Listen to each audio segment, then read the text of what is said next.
Good morning students. आज हम अब शुरू करने जा रहे हैं क्लास मैथ वाली और क्लास 10th के लिए जो ये मैथ की क्लास है अब हम रेगुलर से स्टार्ट रखेंगे। आज हम शुरू करने जा रहे हैं 5.1 यानी कि 5.1 प्रश्नावली से हम इसकी शुरुआत करेंगे ऑनलाइन क्लासेस के अंदर।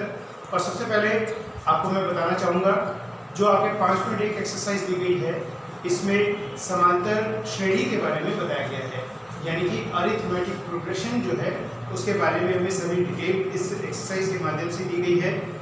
आपको बताना चाहूँगा कि समांतर श्रेणी यानी कि अरिथमेटिक प्रोग्रेशन क्या है। इसके बारे में यदि आप समझें तो वाकई में समांतर श्रेणी जो है वो संख्याओं का एक ऐसा समूह है जिसमें कि संख्याएं एक सीक्वेंस में रहती है, यानी एक निश्चित क्रम में यदि वे संख्याएं हैं तो वह जो श्रेणी है, जो संख्याओं की वो श्रेणी बनेगी वो एक समांतर श्रेणी के रूप में कहलाएगी। अगर इसको हम एक एग्जाम्पल के तौर पे देखें, उदाहरण के तौर पे अगर हम देखें तो एक एग्जाम्पल मैं आपको समझाऊं कि संख्या है 3, 5, 7 और 9। ये इस तरीके से आपको संख्याएं दी गई है। तो इसमें यदि आप देखें तो इन सबके बीच में अंतर समान है, और यदि ये सभी के बीच में अंतर समान होता है तो ऐसी कंडीशन में हम कहेंगे कि ये इस प्रकार की जो संख्याएं हैं वे संख्याएं समांतर श्रेणी के रूप में होती है। अब अगर बात करें इस श्रेणी के बारे में कि ये श्रेणी किस प्रकार से पढ़ी जाए, तो आप ध्यान रखिए कि इसका जो पहला अक्षर होता है इस पहले अक्षर को हम कहते हैं प्रथम पद। इसको हम ए से संबोधित करते हैं, यानी कि पहला पद जो है वो ए है, प्रथम पद, और उसका मान इसमें अगर हम देखें तो ये है 3। उसके बाद में ये आगे की जो संख्याएं हैं ये दूसरा पद, ये तीसरा पद, ये चौथा पद, यानी कि इसको हम A1, A2, A3, A4 और आगे तक हम इसको जान सकते हैं। अब इन संख्याओं के बीच में अंतर निकाला जाता है। हमने अभी अभी देखा है कि सभी के बीच में अंतर समान है। 3 और 5 के बीच में अंतर 2 है, 5 और 7 के बीच में 2 है, 7 और 9 के बीच में 2 है, यानी सभी के बीच में अंतर 2-2 का है। तो आप ध्यान रखिए ये जो अंतर होता है इसे हम कहते हैं सार्वत्रिक अंतर, कॉमन डिफरेंस इसको हम कहते हैं कि दो संख्याओं के बीच में जो सभी दो संख्याओं के बीच का अंतर यदि समान होता है वो सार्वत्रिक अंतर कहलाता है। यहाँ पर अगर हम देखें तो 3 प्रकार के हमें सार्वत्रिक अंतर दिखेंगे। यहाँ पर पहला सार्वत्रिक अंतर D1, यहाँ दूसरा और यहाँ पर तीसरा। तो तीनों सार्वत्रिक अंतर हम यहाँ पर निकाल सकते हैं। चलिए हम निकालते हैं। प्रथम सार्वत्रिक अंतर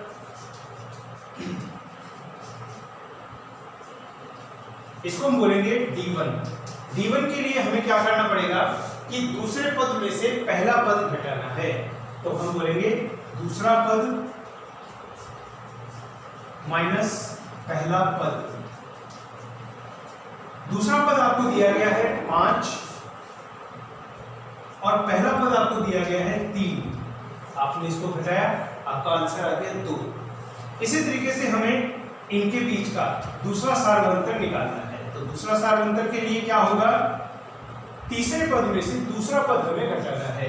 तीसरा पद A3, दूसरा पद A2, यानी कि 7 में से 5 आपने घटाया, आपका आंसर आ गया 2। इसी तरीके से तीसरा सार्वत्रिक अंतर D3 इक्वल टू A3, चौथा पद है A4 माइनस A3, यानी कि चौथा पद है 9 और इसमें से तीसरा पद 7 हमें घटाना है, हमारा आंसर आएगा 2।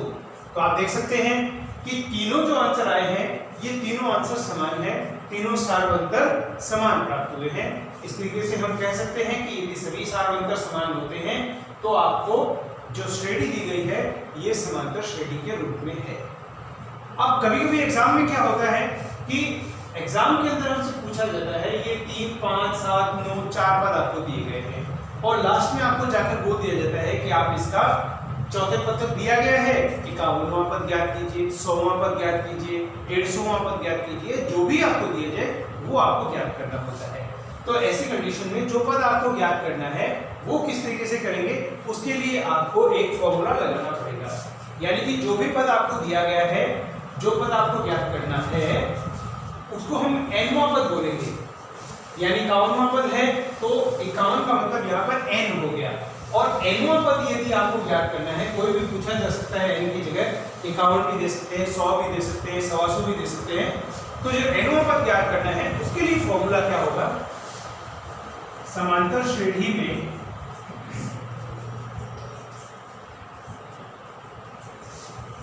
nवां पद, इसका फॉर्मूला होगा a प्लस n माइनस 1 और d, यानी कि a का अर्थ यहां पर ये होगा, अभी हमने पढ़ा है प्रथम पद, n का मतलब यहां पर ज्ञात किए जाने वाला पद,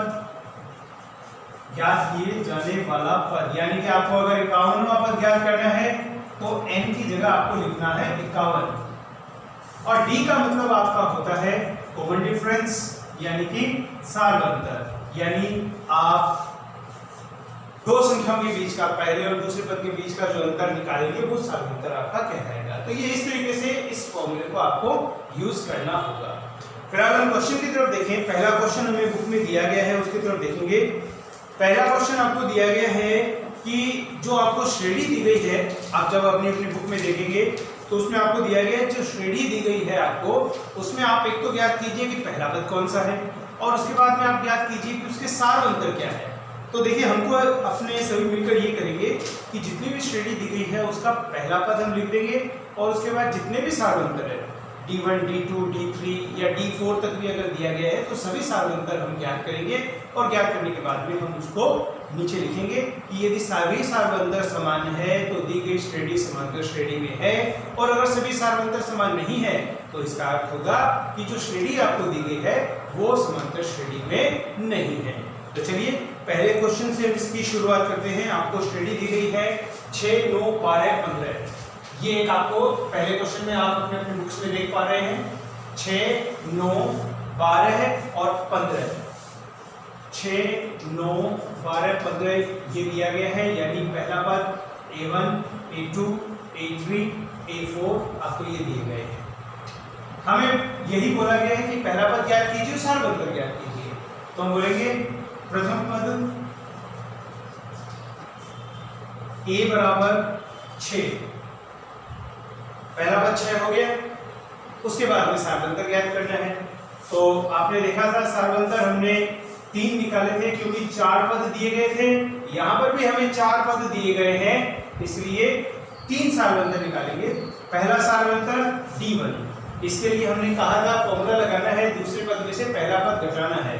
तो हम A2 माइनस A1, A2 का मान 9 माइनस 6 इक्वल टू 3। उसके बाद D2 निकालना है, D2 के लिए फॉर्मूला लगा दो A3 माइनस A2, A3 का मान 12 माइनस 9,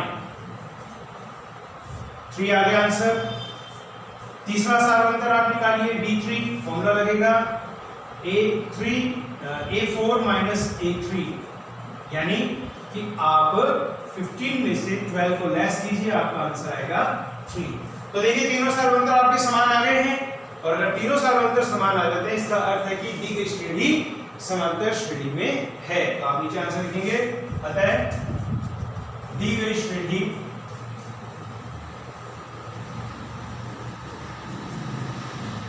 समांतर श्रेणी में है,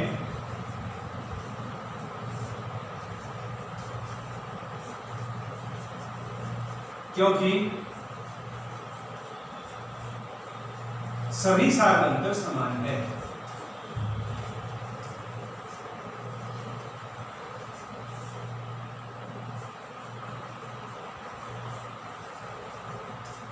ठीक है, तो आज ये पहला क्वेश्चन जो है आप अपनी कॉपीज में करेंगे। कुल मिलाकर आपको 7 क्वेश्चन फर्स्ट में दिए गए हैं, सभी क्वेश्चंस को आप हल कीजिए और बेहतर और सुंदर राइटिंग में लिखिए। Have a good day.